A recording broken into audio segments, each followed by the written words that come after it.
There's a law of beverages as ironclad as any law of physics. Diet Colas never taste like the real thing. Instead, they have this vaguely chemical, quasi-cola taste that society has grudgingly accepted as the best modern beverage technology can do. Enter Coca-Cola Zero. A zero-calorie cola that does the unthinkable. It actually tastes like regular Coke. So how do you convince a hyper-skeptical market that a drink with no calories actually can taste like regular Coke? Well, seeing as this is the 21st century, the first thing you do is file a lawsuit. Or more accurately, you have two actors posing as Coke executives recruit real attorneys to help them sue Coke Zero, a division of their own company, for stealing real Coke taste.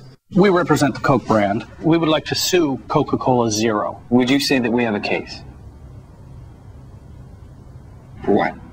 For taste infringement. We want to just sue them back to the Stone Age to send a message that they're tampering with really the flagship of the company. It's one company. It's like you suing yourself. Yeah, but they're on a different part of our floor. Da, da, da, da, da. We represent the Coke brand, and we would love to somehow bring some kind of legal action against Coke Zero. There might be some taste infringement issues. Oh, so you're worried about... I think it's basic taste infringement. I'd like to stick with that phrase, because that sounds really good to me. It's not a claim. It's not a claim. Could we sue them just to get it into court to just humiliate these people? You'll be humiliated, and we'll be humiliated and you'll get fired. I don't want that. Da, da, da, da, da. You capture this misguided legal adventure on hidden camera, and you turn the resulting footage into TV spots, viral videos, and media-rich banners that link back to a website filled with related content. I'm an immigration lawyer. The head of the Coke Zero team's Canadian. Could we have him deported?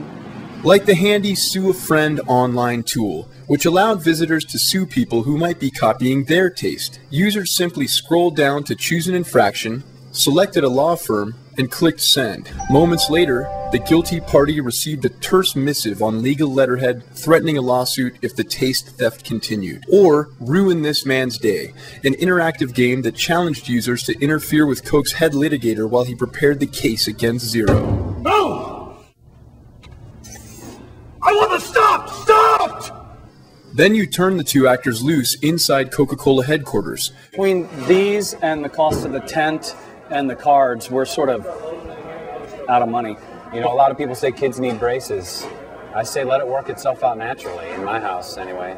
This is more important than that. Yeah. Where they attempt to sow dissent among the 7,000 employees of the Coca-Cola Company, many of whom believe the two men really work for Coke.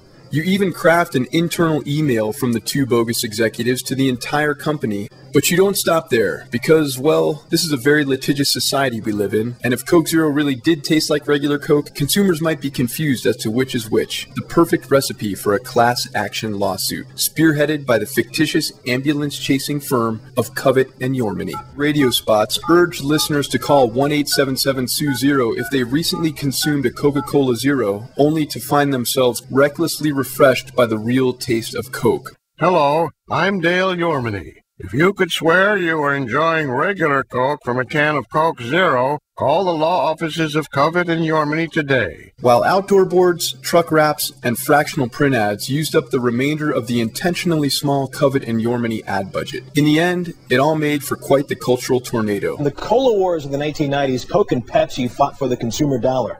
But the new cola wars may be Coke against Coke.